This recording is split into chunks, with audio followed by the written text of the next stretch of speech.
Hello and welcome to all students.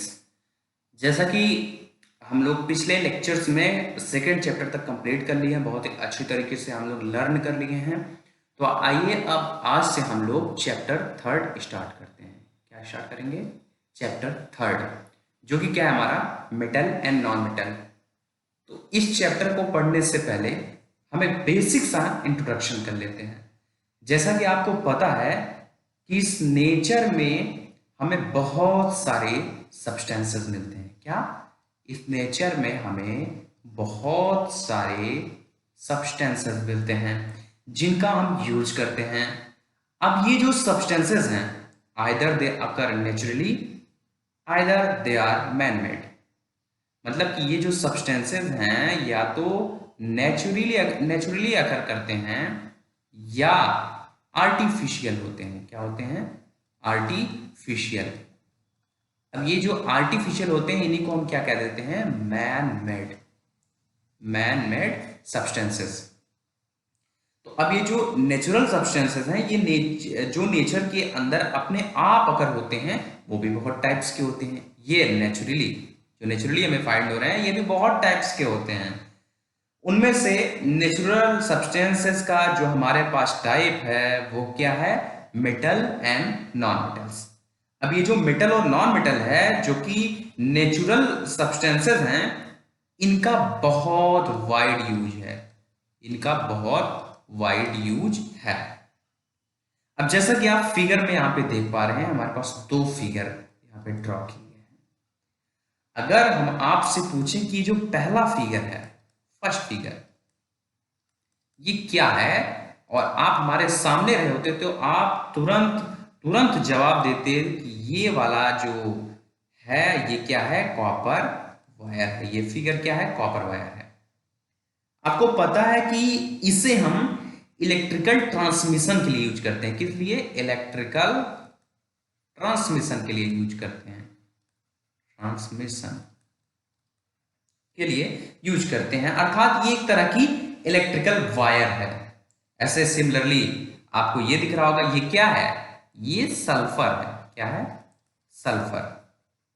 जैसा कि जो SO2 होता है, जो कि एसिडिक रेन का मेन कंस्टिट्यूएंट होता है, इसमें जो सल्फर आप देख रहे हैं ये यही सल्फर है। तो कुल मिला के हम आपको ये बताना चाहते हैं कि जब जैसे जैसे आप ये चैप्टर आगे पढ़ते जाएंगे, अच्छे से पढ़ते जाएंगे, आपको ऐसी ऐसी चीजें आपको जानने को मिलेंगी जो आप कहेंगे अरे ये तो हमारे अगल बगल ही रखा हुआ है, अच्छा ये मेटल है, ओ ये नॉन मेटल है।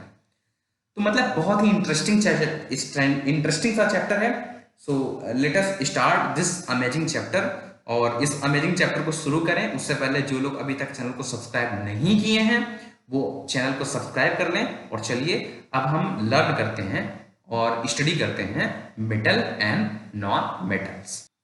तो मेटल एंड नॉन मेटल कौन सी कैटेगरी से बिलोंग करते हैं अब आप समझ चुके हैं। इनकी एक कैटेगरी तो हम कर चुके हैं कि ये एक नेचुरल अकरिंग सब्सटेंसेस हैं। क्या है? नेचुरल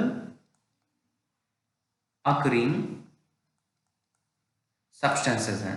ये तो अभी हम कर चुके हैं, सब्सटेंसेस हैं।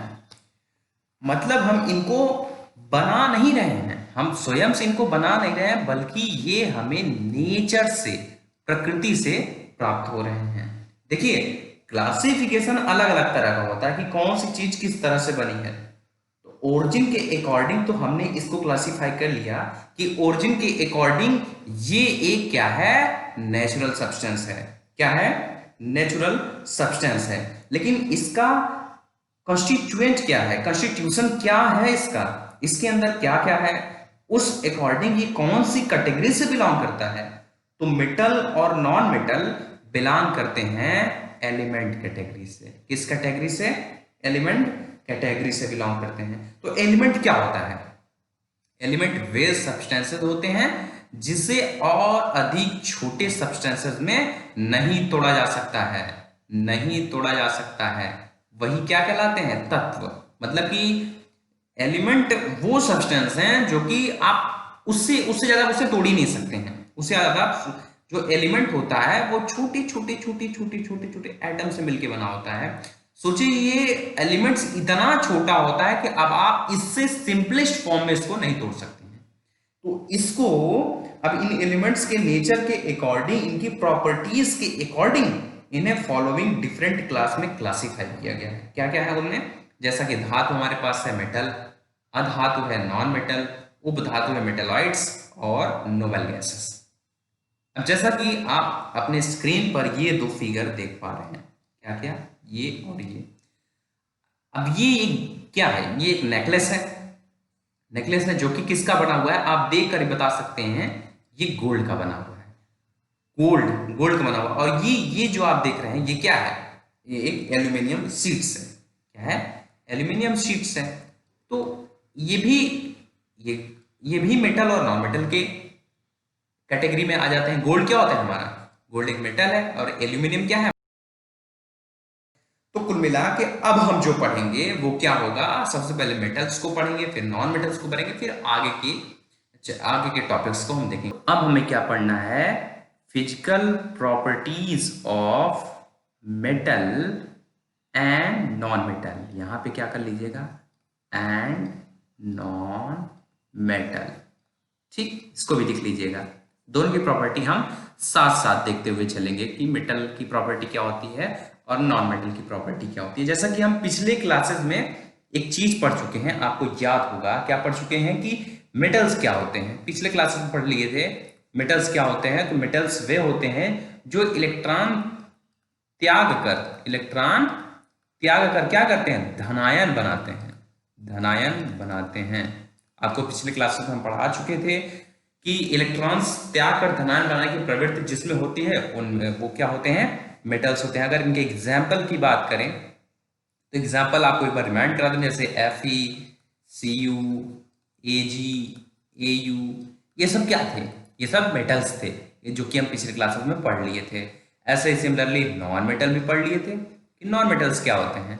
तो बस इसी का जस्ट उल्टा कि वे तत्व जो इलेक्ट्रॉन ग्रहण कर, क्या?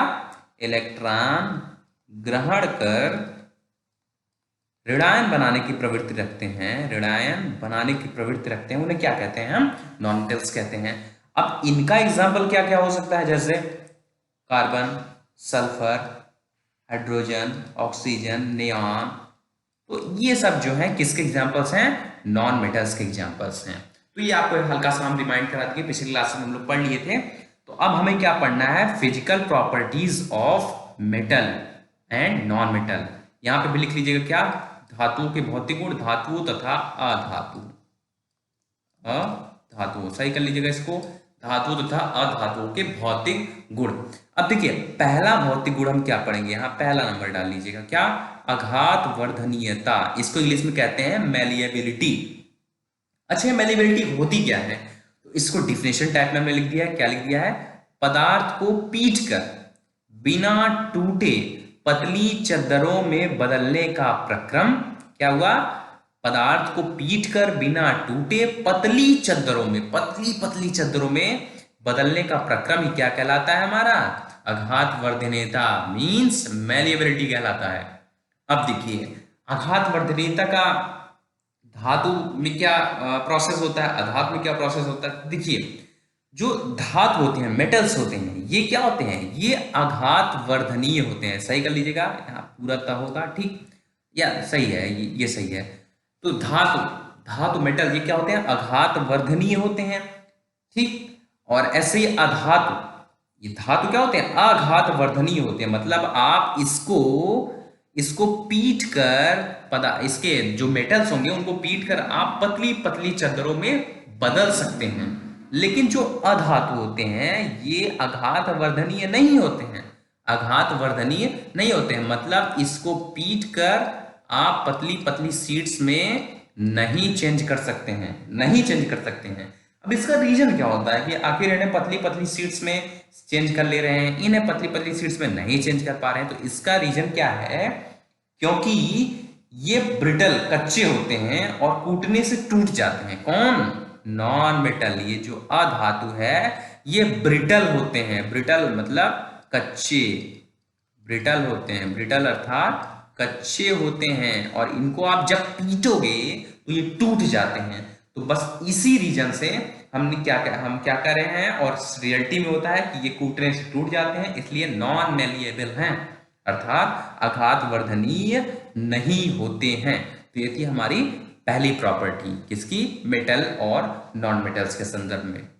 अब हम अपनी दूसरी प्रॉपर्टी देखते हैं, और जो दूसरी प्रॉपर्टी है हमारी वो क्या है? डक्टिलिटी, अर्थात तन्यता। तो डक्टिलिटी क्या होता है? देखिए डिफिनेशन टाइप में लिखती हैं कि पदार्थों का महीन तारों में खींचे जाने का प्रक्रम तन्यता कहलाता है। क्या?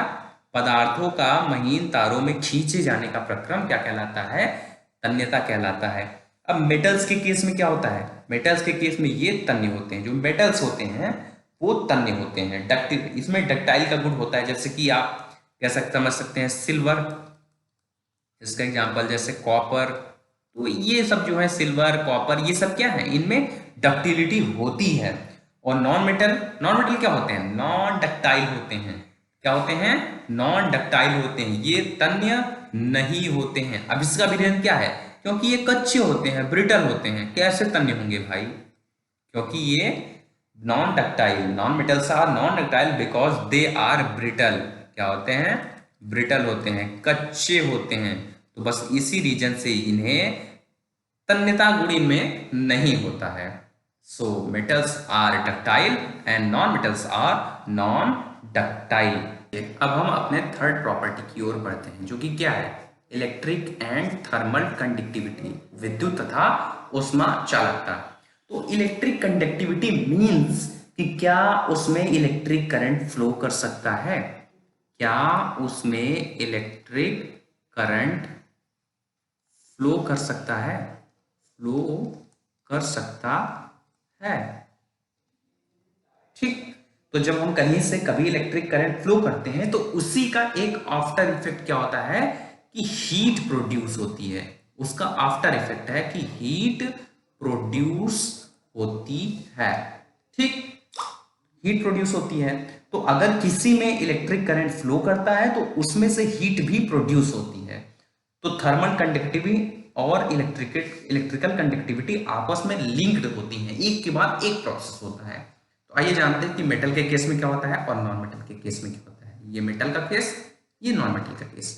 चूंकि इनमें फ्री मोबाइल इलेक्ट्रॉन्स होते हैं। फ्री मोबाइल इलेक्ट्रॉन्स मतलब जो मूव कर सके, इसको जानते रहिएगा, जो मूव कर सके, मूव कर सके। तो चूंकि इनमें फ्री मोबाइल इलेक्ट्रॉन्स होते हैं, अतः ये ऊष्मा तथा विद्युत के सुचालक होते हैं। अतः ये ऊष्मा तथा विद्युत के सुचालक होते हैं। जैसे इसका एग्जांपल अगर हम आप फिगर्स में भी देख पा रहे, अगर इसका एग्जांपल हम देना चाहें तो जैसे कॉपर वायर होता है, कॉपर वायर, उसमें क्या होता है ना, उसमें फ्री मोबाइल इलेक्ट्रॉन हो जाते हैं, तो वो विद्युत तथा ऊष्मा के सुचालक हो जाते हैं, ठीक। अब अगर नॉन मेटल केस की बात करें तो ये आप खुद सोचिए, ये ऊष्मा तथा विद्युत के चालक नहीं होते हैं। अब कारण क्यों नहीं होते हैं? Because they don't have free mobile electron. इसलिए कोई पूछ लिया कि जो नॉन मेटल्स होते हैं वो ऊष्मा तथा विद्युत के चालक क्यों नहीं होते हैं, तो इसका रीजन क्या है? Because they don't have free mobile electrons, free mobile electrons. उम्मीद है समझ गए होंगे कि इलेक्ट्रिकल कंडक्टिविटी और थर्मल कंडक्टिविटी क्या होता है। तो चलिए आइए अपने चौथे प्रॉपर्टीज की ओर हम बढ़ते हैं। तो चौथी प्रॉपर्टी क्या है हमारा? लस्टर, चमक। तो चमक क्या होता है? चमक तो सब लोग जान रहे हो, फिर भी डिफिनेशन टाइप पे लिखते हैं कि जिनकी सतह शाइनिंग होती है, उन्हें हम लस्टर कहते हैं। क्या? जिनकी सतह शाइनिंग होगी, बस उन्हीं को हम लस्टर कह देंगे। तो मेटल के केस में क्या होता है, नॉन मेटल के केस में क्या होता है? तो जो मेटल होते हैं इसमें चमक होती है, अर्थात मतलब ये लस्ट्रस होते हैं, ठीक। और जो नॉन मेटल्स होते हैं इसमें चमक नहीं होती है, मतलब ये लस्ट्रस नहीं होते हैं, लस्ट्रस नहीं होते हैं। लेकिन यहाँ पे एक एक्सेप्शनल केस आ जाता है, एक्सेप्शनल केस, अपवाद आ जाता है, इसको जानते रहिए। अपवाद में क्या आता है? जैसे कि आप जानते हैं एक आयोडीन और ग्रेफाइट, ये जानते हैं क्या है? Iodine and graphite. इसमें क्या होता है जानते हैं, ये लस्ट्रस होते हैं, ये लस्ट्रस होते हैं, इनमें चमक होती है, लेकिन फिर भी ये नॉन मेटल्स के केस में आते हैं। किस केस में आते हैं? नॉन मेटल्स के केस में आते हैं। तो इसको जानते रहिएगा, हर जगह कुछ ना कुछ अपवाद जरूर होते हैं, तो इसको थोड़ा आप जानते रहिएगा। चलिए, तो अब हम अपने नेक्स्ट प्रॉपर्टी की ओर बढ़ते हैं, जो कि पांचवी प्रॉपर्टी है। वो क्या है? कठोरता, मींस हार्डनेस। हार्डनेस तो आप लोग समझ रहे होंगे, ठीक। तो मेटल और नॉन मेटल्स के केस की बात करें तो हार्डनेस क्या होता है? जो मेटल्स होते हैं वो हार्ड होते हैं, कठोर होते हैं। क्या होते हैं? हार्ड होते हैं, कठोर होते हैं। और जो नॉन मेटल्स होते हैं ये क्या होते हैं? कोमल होते हैं। कोमल यानी कि सॉफ्ट होते हैं, सॉफ्ट। आप इसे मुलायम भी कह सकते हैं, मुलायम भी कह सकते हैं। तो मेटल्स जो होते हैं वो हार्ड होते हैं, और जो नॉन मेटल्स होते हैं वो सॉफ्ट होते हैं। अब इसमें भी कुछ एक्सेप्शनल केस आ जाता है, इसमें कुछ एक्सेप्शनल केस आ जाता है। अब देखिए, एक्सेप्शनल केस यहाँ चर्चा कर दे रहे हैं मेटल्स के केस में। मेटल्स के केस में देख लेते हैं। जैसा कि आप जानते हैं, सोडियम, बचपन से पढ़ते आ रहे हैं, सोडियम एंड पोटेशियम, ये दो जो होते हैं वो सॉफ्ट होते हैं, जिन्हें चाकू से काटा जा सकता है। सोचिए क्या होते हैं? ये दो सॉफ्ट होते हैं जिन्हें हम चाकू से काट सकते हैं, चाकू से काटा जा सकता है, लेकिन फिर भी ये किसके कैटेगरी में आता है? ये मेटल की कैटेगरी में आता है। इसी प्रकार नॉन मेटल्स के लिए अपवाद हम आपको बताते चल रहे हैं। नॉन मेटल्स के लिए we know that diamond is form of carbon. क्या? Diamond, diamond is form of carbon. लेकिन ये क्या है? कठोर है, हार्ड है। जबकि ये किसकी श्रेणी में आता है? ये आता है नॉन मेटल्स की श्रेणी में आता है, नॉन मेटल्स की श्रेणी में आता है। तो इसको आप जानते रहिएगा। क्या क्या हमने चर्चा की? सोडियम और पोटेशियम जो होते हैं वो सॉफ्ट होते हैं, जिन्हें चाकू से काटा जा सकता है, ठीक। और नॉन मेटल्स जो होते हैं वो डायमंड, जैसे हम आपको एग्जांपल बता दिए, वो हार्ड होता है, लेकिन फिर भी नॉन मेटल्स के केस में आता है। तो भूलिएगा मत, इसको हमेशा हमेशा याद किए रहिएगा। तो चलिए, अब हमारी छठवीं प्रॉपर्टी हम लोग देख लेते हैं। छठवीं प्रॉपर्टी क्या होती है? छठवीं, जैसा कि आप देख पा रहे हैं, गलनांक तथा क्वथनांक, यानी कि मेल्टिंग एंड बॉइलिंग पॉइंट। अच्छा, मेल्टिंग पॉइंट क्या होता है? जैसे कहा गया, ये है मेल्टिंग पॉइंट। आप पिछले क्लास में पढ़े हैं मेल्टिंग पॉइंट क्या होता है? It is the amount of heat we need to melt. क्या होता है? It is amount of heat, amount of heat we need to melt, we need to melt. किसी को भी मेल्ट करने के लिए जितने अमाउंट, जितनी हीट हमको जरूरत होती है, बस उसी को क्या कहते हैं? मेल्टिंग पॉइंट कह देते हैं। और ये आप पिछले क्लासेस में पढ़े भी हैं, ठीक। इसको एक बार रिवाइज कर लीजिएगा। ऐसे सिमिलरली अगर हम बॉइलिंग पॉइंट की बात करें तो बॉइलिंग पॉइंट किसे कहते हैं? Boiling point, boiling point revision करा दे रहे हैं एक बार, वैसे तो आप पढ़ें। ये क्या होता है? It is the amount of heat we need to boil, it is amount of heat, amount of heat we need to boil, we need to boil, ठीक। किसी भी चीज को, किसी पदार्थ को बॉयल करने के लिए जितने हीट की, जितने ताप की हमें जरूरत होती है, उसी को हम क्या कह देते हैं? Boiling point. हमने इसको आपको रिवीजन करा दिया कि बॉइलिंग पॉइंट किसे कहते हैं और मेल्टिंग पॉइंट किसे कहते हैं, ठीक। पहले देखते हैं कि मेटल और नॉन मेटल्स के केस में क्या होता है। तो मेटल ये है, नॉन मेटल केस ये है। ये उच्च गलनांक तथा क्वथनांक वाले होते हैं। मेटल्स जो होते हैं वो उच्च गलनांक तथा क्वथनांक। क्यों? क्योंकि ये अभी हम बता के आ रहे हैं कि ये हार्ड होते हैं, ठीक। चूंकि ये हार्ड होते हैं, बस इसी कारण से ये उच्च गलनांक तथा क्वथनांक वाले होते हैं। अगर नॉन मेटल्स की केस की बात करें, नॉन मेटल्स के केस में ये निम्न गलनांक तथा क्वथनांक के होते हैं। चूंकि ये सॉफ्ट होते हैं, इसलिए इनका मेल्टिंग पॉइंट और बॉइलिंग पॉइंट क्या होता है? लो होता है। रीजन क्या होगा? चूंकि ये सॉफ्ट होते हैं, इसलिए इनका melting point and boiling point low होता है, ठीक। इसको जानते रहिएगा। तो आइए हम अपने नेक्स्ट प्रॉपर्टी की ओर बढ़ते हैं। अब हम अपने 7 प्रॉपर्टी की ओर बढ़ते हैं। 7 प्रॉपर्टी जो कि क्या है? निनादिता, मतलब सोनोरिटी। चलिए, तो ये क्या होता है? सोनोरिटी क्या होती है? तो हिट करने पर साउंड प्रोड्यूस करना सोनोरिटी कहलाता है। क्या कहलाता है? सोनोरिटी, मतलब ध्वनि जो उत्पन्न करे वही क्या होंगे? सोनोरिटी होंगे। मेटल्स के केस में क्या होता है? मेटल्स के केस में ये अनुनादी होते हैं, मतलब ये इनमें सोनोरस क्वालिटी होती है, ये ध्वनिज होते हैं। हिट करने पर ये साउंड प्रोड्यूस करेंगे, हिट करने पर ये साउंड प्रोड्यूस करेंगे। और अगर नॉन मेटल्स की बात करें, अधातु की बात करें, तो ये नॉन सोनोरस होते हैं। क्या होते हैं? नॉन सोनोरस होते हैं, यानी कि अनानुवाही होते हैं। ये हिट करने पर साउंड प्रोड्यूस नहीं करते हैं। तो इसको जानते रहिएगा कि जो मेटल्स होते हैं वो हिट करने पर साउंड प्रोड्यूस करते हैं, नॉन मेटल्स हिट करने पर साउंड प्रोड्यूस नहीं करते हैं। तो चलिए अपनी 8वीं प्रॉपर्टी हम देखते हैं, जो कि क्या है? Physical state. अब फिजिकल स्टेट आपको हम क्लास 9 के पहले चैप्टर में पढ़ाए थे। फिजिकल स्टेट्स मेनली मुख्यतः कितने होते हैं? सॉलिड, 3 होते हैं ना, सॉलिड, लिक्विड एंड गैस। मुख्यतः, वैसे तो 5 हमने बताया था, आपको पढ़ाया था, प्लाज्मा, बोसन, स्टील, कंडेंसेट भी पढ़ाया था, मुझे एकदम बिल्कुल याद है। तो अगर हम मेटल्स के केस की बात करें, तो मेटल्स के केस में ये सॉलिड होते हैं at room temperature. Solid, liquid, gas में ये क्या होते हैं? ये सॉलिड होते हैं। Metals solid at room temperature, room temperature पे ये सॉलिड होते हैं। लेकिन इसमें भी एक्सेप्शनल केस है, जो Hg होता है और आपका गैलियम होता है, गैलियम, ठीक, ये क्या होता है? ये मेटल होता है, ये दोनों मेटल्स होते हैं, लेकिन ये रूम टेम्परेचर पे लिक्विड होते हैं, ठीक, लिक्विड। ये Hg वाला तो बहुत बार पूछा भी जाता है, तो इसको ध्यान दीजिएगा।